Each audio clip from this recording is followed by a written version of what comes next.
memberikan usulan dalam musyawarah adalah haknya agama. Haknya agama yang Allah Subhanahu wa taala titipkan di dalam hati kita untuk kita bentangkan di dalam musyawarah.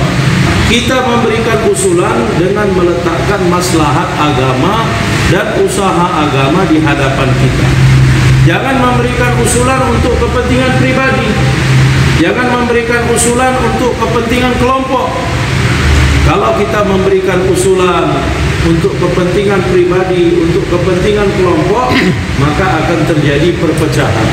La ilaha illallah Muhammadun Rasulullah alaihi salatullah wa alihi wal ahibba.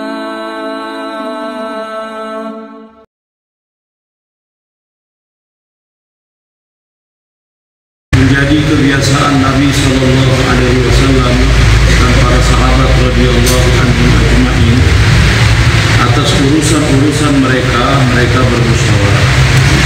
Seperti mana yang Allah Ta'ala katakan di dalam Al-Quran, orang-orang yang menginginkan penerimaan daripada Rabb mereka, yaitu Allah Subhanahu Wa Ta'ala, maka sifat mereka yaitu mendirikan sholat. Kemudian wa amruhum syura bainahum, dan atas urusan-urusan mereka bermusyawarah di antara mereka. Hadirin yang dimuliakan Allah Subhanahu wa taala, biasanya di dalam ayat yang lain setelah perintah salat adalah perintah untuk bersedekah, berinfak, berzakat. Tetapi di dalam ayat ini setelah perintah salat, Allah Subhanahu wa taala memerintahkan umat ini untuk bermusyawarah. Maka hadirin yang dimuliakan Allah Subhanahu wa taala, alim ulama mengatakan seperti mana kepentingan salat di dalam agama, seperti mana kepentingan sholat di dalam agama, maka seperti itu kepentingan musyawarah di dalam dakwah. Tidak ada agama bagi orang yang tidak mengerjakan sholat, maka begitu juga sebenarnya tidak ada dakwah bagi orang yang tidak bermusyawarah. Hadirin yang dimuliakan Allah Subhanahu wa taala, kedudukan sholat di dalam agama, maka seperti itu kedudukan musyawarah di dalam usaha dakwah. Seperti mana tertib-tertib yang dibawa di dalam sholat, maka seperti itu tertib yang dibawa di dalam musyawarah. Sholat hadirin tidak mengenal status, tidak mengenal warna kulit, tidak mengenal keadaan orang berharta, tidak berharta. Siapapun yang datang lebih dahulu, maka dia pun berada pada saf yang depan. Maknanya semua umat berhak untuk datang kepada sholat. Maka begitu juga semua umat tanpa terkecuali bagaimana dibawa di dalam musyawarah. Semakin banyak umat ini dilibatkan di dalam musyawarah agama, maka semakin banyak kepentingan usaha dakwah akan terbuka kepada umat ini. Hadirin yang dimuliakan Allah Subhanahu wa taala, seperti mana sholat dipimpin oleh seorang imam, yang lain adalah makmum, maka begitu juga di dalam musyawarah dipimpin satu orang amir dan yang lain adalah makmum. Hadirin, di dalam sholat apapun gerakan imam, maka itulah gerakan yang akan diikuti oleh makmum. Apabila makmum menyelisihi imam dalam gerakan, maka sholat berjemaahnya akan menjadi batal. Sholat berjemaahnya tidak sah. Maka begitu juga hadirin yang dimuliakan Allah, di dalam musyawarah apapun keputusan yang dibuat oleh amir, maka semua makmum harus taat dengan keputusan musyawarah. Hadirin yang dimuliakan Allah Subhanahu wa taala, diambil usulan daripada musyawarah. Hadraji Maulana Sa'ad Damat Berkatuh mengatakan, ambil usulan daripada ahli musyawarah. Kalau kamu tidak ambil usulan dari ahli musyawarah, maka kamu tidak akan dapat mempergunakan mereka di dalam kerja. Hadirin yang dimuliakan Allah, Memberikan usulan di dalam musyawarah bukanlah hak kita. Oh, saya ini berhak memberikan usul. Kenapa saya tidak ditanya? Kenapa saya tidak diminta usulan? Memberikan usulan di dalam musyawarah bukanlah hak diri kita, tetapi memberikan usulan dalam musyawarah adalah haknya agama. Haknya agama yang Allah Subhanahu wa taala titipkan di dalam hati kita untuk kita bentangkan di dalam musyawarah. Hadirin yang dimuliakan Allah Subhanahu wa taala, maka kita memberikan usulan dengan meletakkan maslahat agama dan usaha agama di hadapan kita. Jangan memberikan usulan untuk kepentingan pribadi. Jangan memberikan usulan untuk kepentingan kelompok. Kalau kita memberikan usulan untuk kepentingan pribadi, untuk kepentingan kelompok, maka akan terjadi perpecahan. Memberikan usulan adalah untuk maslahat agama. Hadirin yang dimuliakan Allah Subhanahu wa taala, setelah usulan diberikan hadirin, maka apapun yang diputuskan oleh amir musyawarah kita semua taat. Sifat sahabat yang begitu besar, as-sam'u wa ta'ah, sami'na wa ata'na, kami dengar dan kami taat. Sebaliknya sifat orang-orang yang jauh daripada sifat sahabat, orang munafik, orang fasik, orang kafir, sami'na wa asayna, kami mendengar tapi kami tidak mentaati. Orang-orang beriman sifatnya sami'na wa ata'na, kami dengar dan kami taat. Hadirin yang dimuliakan Allah Subhanahu wa taala, terkadang menurut kita yang diputuskan itu tidak benar, yang diputuskan itu salah. Hadirin yang mulia, tanggung jawab kita sebagai makmum adalah memberikan usulan. Memberikan usulan. Keputusan yang dibuat itu tanggung jawab yang membuat keputusan kepada Allah Subhanahu wa taala. Kita tidak akan ditanya tentang keputusan yang dibuat. Yang memberikan keputusan akan ditanya, kenapa dia membuat keputusan seperti itu. Maka hadirin yang dimuliakan Allah Subhanahu wa taala, walaupun menurut kita keputusan yang dibuat tidak benar, tetapi hadirin yang dimuliakan Allah, kita taat dengan keputusan. Nabi SAW satu kali membuat keputusan yang mana kebanyakan sahabat memberikan usulan atas tawanan orang-orang kafir supaya diambil upah, diambil denda, dan disuruh mengajar kepada anak-anak orang Islam. Tetapi Sayyidina Umar bin Khattab radhiyallahu anhu dan beberapa orang sahabat mengusulkan supaya tawanan orang kafir itu semua dipenggal kepalanya. Dan yang memenggal kepalanya adalah dari keluarganya sendiri yang sudah Islam. Misalnya tawanan orang kafir bapaknya, maka yang memenggal kepala bapak itu anaknya sendiri yang sudah Islam. Misalnya yang orang kafir anaknya, bapaknya Islam, bapaknya menggal kepala anaknya.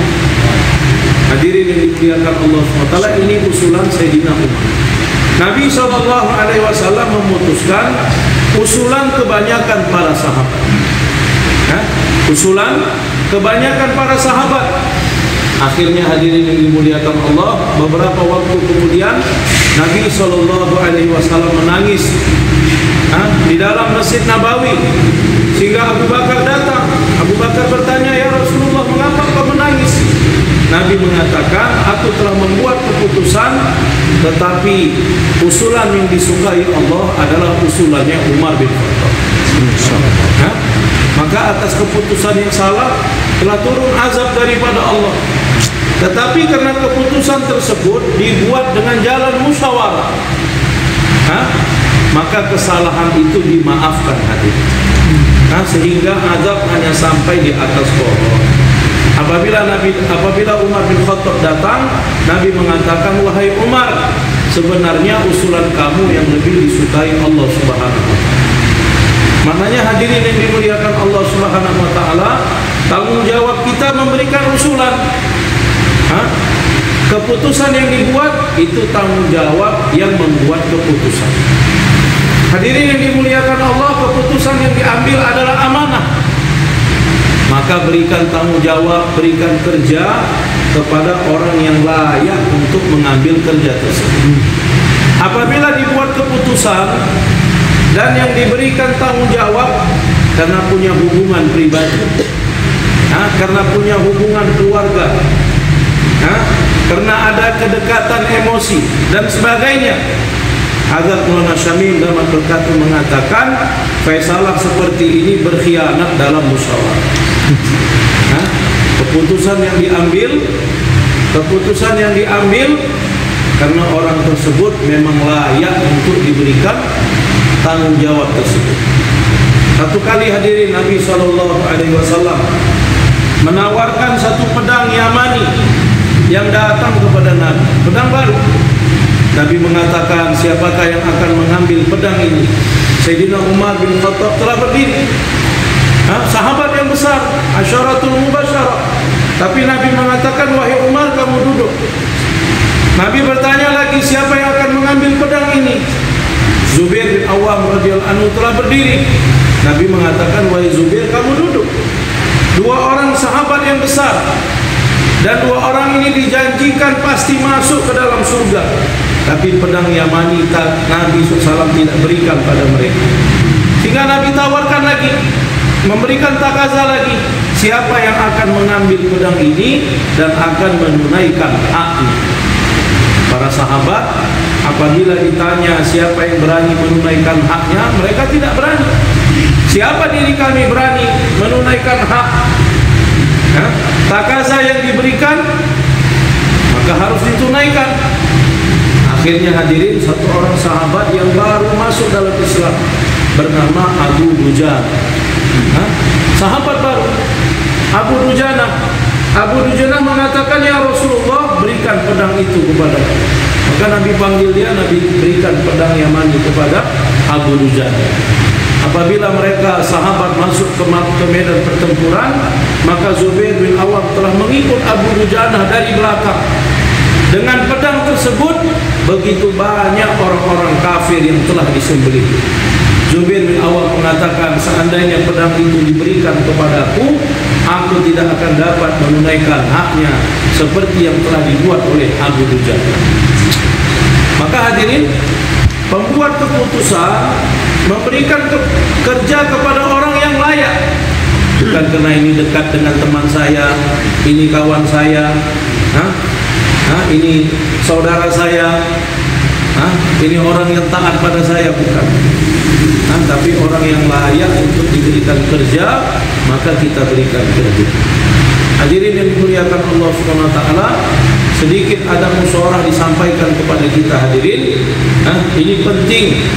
Kata ulama, dapurnya usaha dakwah adalah di dalam musyawarah.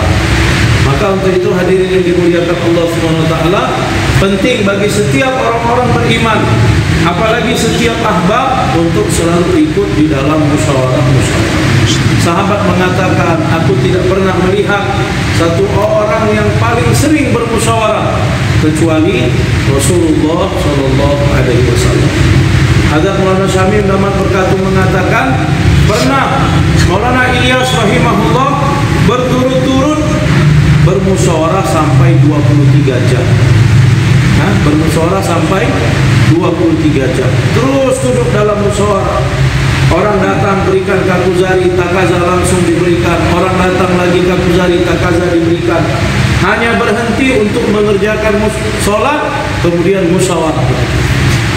Nah hadirin yang dimuliakan Allah, seperti mana ulama umat ini disatukan dalam bentuk ibadah di dalam sholat, maka umat ini disatukan dalam bentuk dakwah di dalam musyawarah. Untuk itu hadirin yang dimuliakan Allah SWT, kita duduk di dalam musyawarah, kita bawa sifat ketaatan. Apapun keputusan yang dibuat, kita taat. Bukan hanya sekedar waktu musyawarah ini kita taat, tapi keputusan-keputusan amal atau program-program yang akan kita buat, seperti duduk di dalam majelis, duduk di dalam amal, itu pun kita harus taat. Taat bukan hanya sekedar waktu kita musyawarah, tapi keputusan yang dibuat di dalam musyawarah, maka kita bersama-sama bekerja sama untuk mengamalkannya. Barulah hadirin, dalam musyawarah kita akan datang kebaikan-kebaikan dan keberkahan-keberkahan. Semua bersedia insyaallah? Insyaallah.